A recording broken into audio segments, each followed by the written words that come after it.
My name is Ceballos. I'm the Director of Adventist Chaplaincy Ministries for the General Conference of the Seventh-day Adventist Church. Tell us why a chaplain. A chaplain is a pastor. Working as a pastor, I enjoy what I do, helping people, caring for people. I was exposed to clinical pastoral education, and as I visited chaplains in a hospital back in New England when I was just beginning my ministry, I fell in love with that kind of ministry, a pastor working in a hospital. So I went out, and besides being a chaplain in the military, I got my training for hospital chaplaincy. So when you ask about why do you become a chaplain, I became a chaplain for two different reasons. One reason is that I was serving in the military, not as a chaplain, and I felt that the chaplain that I went to ask for help did not help me.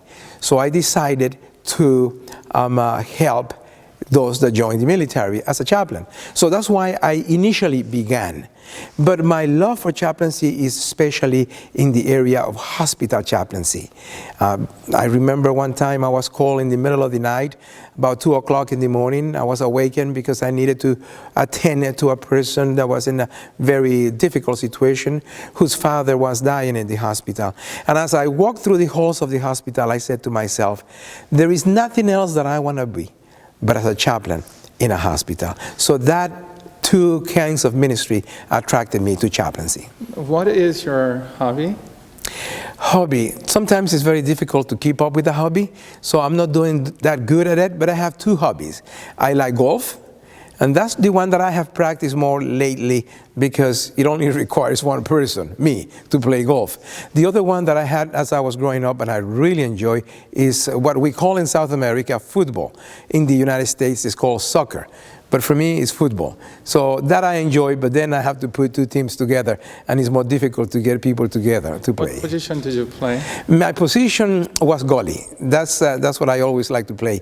I have played other positions, but goalie was what I wanted to do. How would you define Adventist Chaplaincy Ministry in a couple of sentences? An Adventist chaplain is a Seventh-day Adventist pastor that after becoming a pastor, gaining the experience of a pastor, usually 2 to 3 years, preferable 5 to 10, then they decide to specialize in one area of ministry, and that's chaplaincy. Chaplains are pastors that are performing ministry not in the church, but in institutions, such as a hospital, a university, a college, a school, in the military, in the prison systems, in many aspects of ministry. We even have chaplains in the airports. Sometimes people are traveling because they are going to visit someone, a relative that died, and they have a layover in an airport. That's when a chaplain comes in the airport. We have chaplains also in radio stations. The Olympics, several of the teams, most of the teams in the Olympics have chaplains. So chaplains are pastors that provide pastoral care to people in all settings, but outside the church. How can Adventist students who are studying on non-Adventist college and university campuses benefit from ACM? Adventist Chaplaincy Ministry provides support for chaplains. We train chaplains, and we make sure that chaplains will keep trained and efficient. Chaplains can minister to people.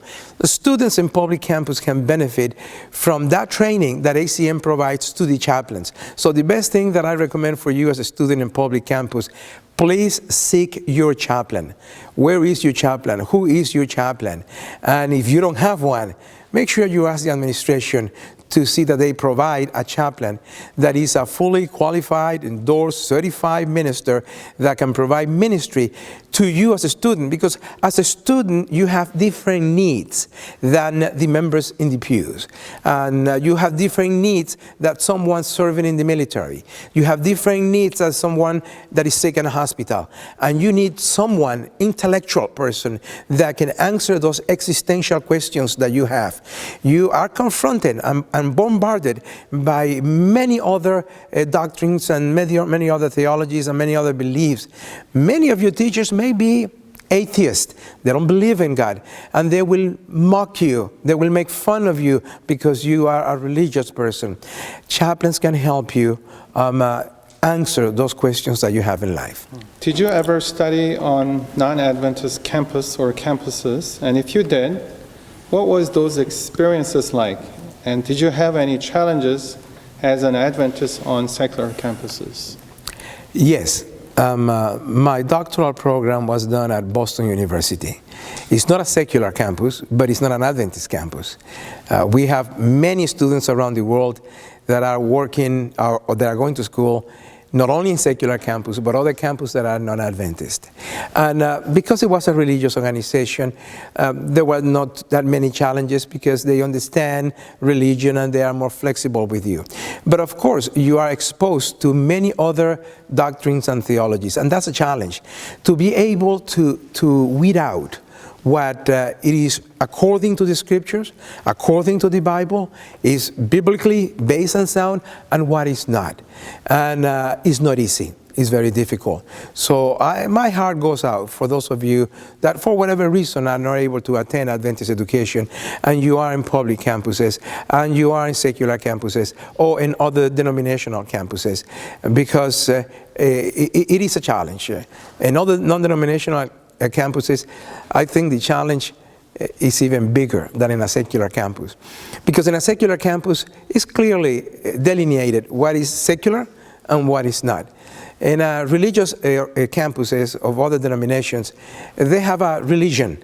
And sometimes people may wonder, why is their religion bad and mine is good? And why is that theology not good and mine is better? So it is a hidden danger there to be able to shift and to look at what is sound biblically and what is not. What is your God-given mission in life?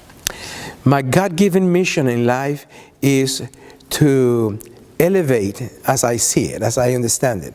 He may have another mission for me that I may be missing, but for me is to elevate, to make sure that chaplaincy is understood by what it is. To accomplish that mission, what I have set out to do since I became a member of the team here at Adventist Chaplaincy Ministry is to develop educational opportunities for chaplains.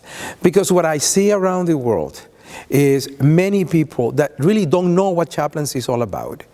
And they don't understand chaplaincy and are in positions as chaplains. And I know that because as I travel throughout the world, many of them come to me and said, "Hey, Pastor, I was asked to be a chaplain. I'm wondering if that is a punishment that they're doing to me. And I don't have a clue what am I supposed to do as a chaplain." And as I look at the training opportunities for chaplains around the world, basically they do not exist. Now we have a master's program at the Adventist University of Africa, and we are working with that in South America and Argentina. We have classes on chaplaincy in the Inter-American Division. And in North America, it's a different story. Because in North America, 99% of the chaplains that are serving as chaplains are trained to be chaplains. So they know and understand what chaplaincy is all about. So my mission in life is chaplaincy and how we can make sure that we develop a good chaplaincy program that will be recognized and respected. And that my dream is that one day chaplains, as they are hired to be chaplains, they are fully endorsed, that many of them have a board certification, meaning that they are certified to be ministers in that setting, and they are dedicating their whole life to that kind of ministry. What are the three most important things in life? For me, the most important thing in life is my relationship with God. That's the most important thing in life, because from there I can develop everything else. My second important thing, that is a little bit dangerous to answer, because I have three persons that if I mention one of them, the others may not like it. So I'm going to mention those three together as one, and I'm not going to tell you if I have a preference.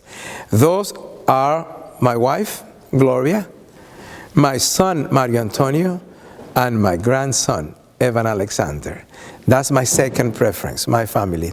And my third preference is my mission that God has given me, as I understand it in life, to work and to develop and to do whatever I can to enhance chaplaincy. What advice or counsel would you give it to our students and professionals who are on public campuses? For those of you that are in public campuses, students, teachers, and professionals, and there are in campuses, not only public campuses, but campuses that are not Adventist, let's put it that way, you have a horrendous challenge, and that is that you are being bombarded by people from all over your area on arguments, on beliefs, on different things that may contradict what the church teaches and believes. I'm sad to say that a great majority, and I don't have a number, but a great majority of our members that are in secular and non-Adventist campus, they leave the church. They become cold. They feel that the church is not relevant to them. And that is a burden that we, the church, have. The General Conference has taken a very bold step, putting money into creating a public campus ministry. Even though it says public campus ministry is for all that are work in non-Adventist institutions. And Dr. Ji-Wan Moon has been elected to lead in that ministry. That is because we feel it is that important. And as I travel around the world, more and more of our divisions are creating this program for you. So please, stand your ground. Be a Daniel, be an Esther, and seek the different activities going in your campuses for public campus ministry.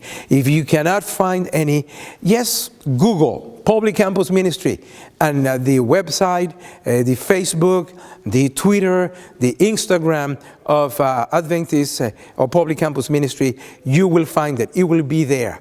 And use it. Follow it. We are improving it day by day. We are creating a system that all of you can communicate with each other and find out where each other are, what are the issues. And also, we will have resources for you to be able to understand those challenges that you face and how you can overcome those challenges. May God bless you. May God be with you.